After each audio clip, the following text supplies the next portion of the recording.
सोलापूर महानगरपालिकेची सर्वसाधारण सभा 20 मार्च रोजी पालिकेच्या सभागृहात झाली आणि त्यामध्ये लिंगायत समाजाच्या दफनभूमीला जागा मिळण्यासाठीचा विषय होता आणि त्यावर बराच गदारोळ झाला आणि सत्ताधारी पक्षातल्याच नगरसेवकांमध्ये अगदी दुफळी निर्माण झाली आणि ते एक गट हा सभागृहाबाहेर गेला. पण ज्यावेळेस हा प्रस्ताव आला की जवळपास 2025चा हा प्रस्ताव आहे आणि सिद्धेश्वर देवस्थान आणि होडगी मठ ट्रस्ट यांचा संदर्भ सभागृहामध्ये आला. सिद्धेश्वर देवस्थानची भूमिका नेमकी काय आहे आणि कशा पद्धतीचा प्रस्ताव देवस्थान कमिटीकडे आला होता यावर आपल्या सोबत चर्चा करण्यासाठी आहेत धर्मराज काळादी साहेब. नेमका महापालिकेकडूनचा प्रस्ताव कधी आणि कशा पद्धतीचा आला? मला एक्झॅक्ट महिना सांगता येणार नाही, पण जवळजवळ 6 महिन्यापूर्वी म्हणजे महापालिकेच्या निवडणुकीच्या आधी 2-3 महिने आधी एक प्रस्ताव महापालिकेच्या माध्यमातून त्या ठिकाणी सिद्धेश्वर देवस्थानला आला की जे अक्कलकोट रोडची स्मशानभूमी आहे त्या ठिकाणी 1.5 एकरची जागा ही लिंगायत स्मशानभूमीला द्यायची निर्णय झालेला आहे आणि त्याचं व्यवस्थापन किंवा त्याचे सगळे देखरेख करणं हे सिद्धेश्वर देवस्थान कमिटीने करावं असं आमदार देशमुख यांचं म्हणणं आहे. अशा पद्धतीचा उल्लेख माझ्यासमोर केला आणि तशा पद्धतीनं दिलेल्या देवस्थानच्या पत्रातही त्यांनी उल्लेख केलेला आहे. ह्या उल्लेख केल्यानंतर मी याबाबत 1.5 एकर कमी पडते, आम्हाला जास्त लागतं, कारण लिंगायत समाजाला जे दफन केलं जातं त्याच्यामध्ये प्रक्रिया ही सारखे दफन करताना परत जे हे करतो त्या अडचणी येतात, म्हणून आम्ही त्यांना 3 ते 5 एकर जागा कमीत कमी मिळावी आणि जी जागा आपण देताय ती खडकाळ नसावी असे 2 कारण मी सांगितले होते. आणि ते दोन्ही ते म्हणाले की तुम्ही एकदा बघून घ्या आणि त्या पद्धतीने करता येईल का, आम्हाला जास्तीत जास्त 2 एकर तुम्हाला देता येईल. आणि मग तो प्रस्ताव मी देवस्थान पंच कमिटी समोर ठेवला आणि त्या ठिकाणी सविस्तर चर्चा करून त्या भागातल्या लोकांना तरी त्या 2 एकरमध्ये उपयोग होईल, आपण ते घेऊया अशा पद्धतीचा एक मतानं निर्णय सिद्धेश्वर देवस्थान कमिटीमध्ये झाला. आणि त्या पद्धतीनं आम्ही त्यांना महापालिकेला पत्र दिलं की आम्ही सकारात्मक आहोत आपल्या प्रस्तावाला आणि ती दफनभूमी आम्ही मेंटेन करण्यासाठी तयार आहोत. नाही, पण ह्याच्यामध्ये एक विषय असा आहे की प्रशासनाकडून आपल्याला पत्र दिल्यानंतर अनेक महिने आपण त्यांच्याशी संपर्कात आला नाही किंवा त्यांनी वारंवार बोलवलेल्या बैठकीला उपस्थित राहिल्या नाही आणि तदनंतर तुम्ही म्हणालात की बाबा 2 एकर नाही, मला 4 एकर किंवा 3 एकर अपेक्षित आहे. नाही, मी ते आधीच बोललो होतो मी, आणि नंतर ते झाल्यानंतरच तुम्ही संपर्कात नव्हता प्रशासनाचा असा आरोप आहे. असं नाही आहे. महापालिकेने तो ठराव केल्यानंतर त्या ठिकाणी त्यांनी ते म्हणजे महापालिकेचे इलेक्शन्स लागल्या आणि त्यानंतर इलेक्शन झाल्यानंतर ते आम्हाला कब्जा देणार होते. परंतु इलेक्शन झाल्यानंतरही त्या ठिकाणी ही नवीन बॉडी येऊ दे म्हणून थांबा म्हणाले. अशा पद्धतीनंच वेळ गेलेला. त्या दरम्यानच्या ह्याच्यामध्ये असं एक आलं की बाबा 2 एकर महापालिका जमीन देणार आणि त्या बदल्यामध्ये देवस्थान कमिटीकडून सेवा सुविधा, संरक्षण भीत आणि लागणारी यंत्रणा आणि निवासाची व्यवस्था हे आपण करायची आणि त्यालाच देवस्थाननी नकार दिला असंही कळतं. नाही, असं कुठेही नाही. कोणीतरी अशा पद्धतीचे स्टेटमेंट उठवत असतील तर त्याला मी काही उत्तर देऊ शकणार नाही. ज्या अर्थी महापालिकेने सिद्धेश्वर देवस्थानला लेखी पत्र देऊन आमची लेखी संमती घेतली आहे, जर आमच्यासाठी रद्द करून दुसऱ्या कुठल्या संस्थेला किंवा दुसऱ्या कुठल्या NGOला ते देखभालीसाठी द्यायचं होतं तर आमचं नकारात्मक अशा पद्धतीचं पत्र त्यांनी घ्यायला पाहिजे, अपेक्षित होतं. फक्त माझ्या तोंडी माझे आग्रही नाही किंवा हे नाही. आता ह्या ठिकाणी सगळा सेवाभाव आहे. यासाठी त्याच्यामध्ये आता एक विषय आहे की सर्वसाधारण सभेमध्ये जेव्हा चर्चा आली, चर्चेमध्ये देवस्थान आणि बृहन्मठ या ट्रस्ट ह्या दोघांचा उल्लेख झाला. जर का महापालिकेनं अशा पद्धतीचा कुठला निर्णय घेतला आणि बृहन्मठाकडे गेले तर तुमची काही हरकत आहे? माझी हरकत अशा पद्धतीने की सिद्धेश्वर देवस्थानवरती श्रद्धा आहे आमची. त्या ठिकाणी अशा पद्धतीचं काम गेली शतको वर्षापासून 100-1 वर्षापासून आम्ही लिंगायत स्मशानभूमीसाठी काम करतो आहोत. आम्हाला त्याच्यातला मोठा अनुभव आहे आणि म्हणून आम्हाला शहराच्या 4ही दिशेला अशा पद्धतीचे स्मशानभूमी साठी जागा हव्याच आहेत. आम्ही गेली अनेक वर्ष देगाव रोडला, विजापूर रोडला आणि हैदराबाद रोडला ही जागा बघतो, परंतु त्या ठिकाणी तशा पद्धतीची जमीन मिळत नव्हती.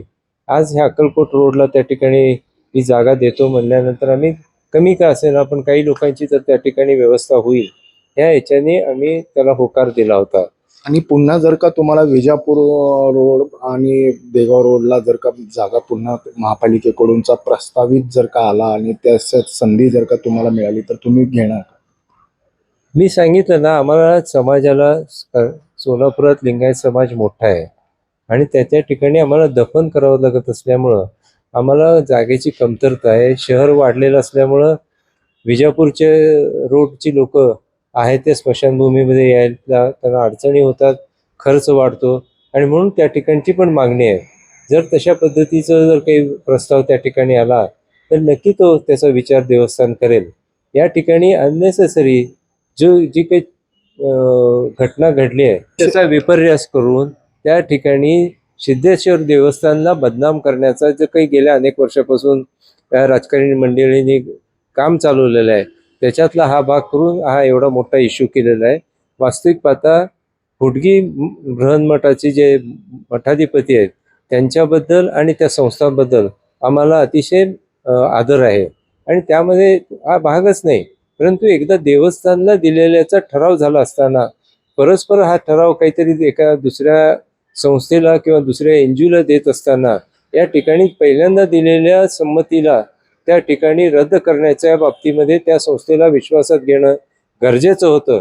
परंतु त्या अशा पद्धतीनं मला विचारणा झाली, परंतु मी त्यांनाही सांगितलं होतं की अशा पद्धतीचा विचार करताना आम्ही बघतोय तर हे करतोय, परंतु त्यांनी नंतर काय अशा पद्धतीची भूमिका घेतली मला माहित नाही. पण एकूणच शहराचा जर का लोकसंख्येचा प्रमाण बघितलं तर लिंगायत समाजाला खरंच नितांत गरज आहे स्मशानभूमीची. पण ह्याच्यावर कुठेतरी राजकारण होतंय असं वाटतं तुम्हाला? आणि अपेक्षित आहे की राजकारण न होणे, कारण ही गोष्ट सेवावृत्तीची आहे पण राजकारण होतं. काय सांगाल? आपण म्हणता ते अगदी खरं आहे. यामध्ये जी जागा आत्ताची आज जी जागा महापालिका आम्हाला देऊ इच्छिते ते सर्व धर्माच्या ज्या काही ठिकाणी स्मशानभूमी आहेत त्यातलाच काही भाग ते लिंगायत समाजाला देत आहेत आणि ते करत असताना वास्तविक पाहता कुठलंही राजकारण यायची गरज नाही, कारण ती जागा काही त्या संस्थेला त्यांच्या नावाने मिळणार नाही. त्याचबरोबर त्या ठिकाणी जे काही सेवा करायची आहे त्यामधूनही काही उत्पन्नाचं साधन होणार नाही आहे. त्या ठिकाणी त्या संस्थेला मोठ्या प्रमाणात खर्च करावा लागणार आहे.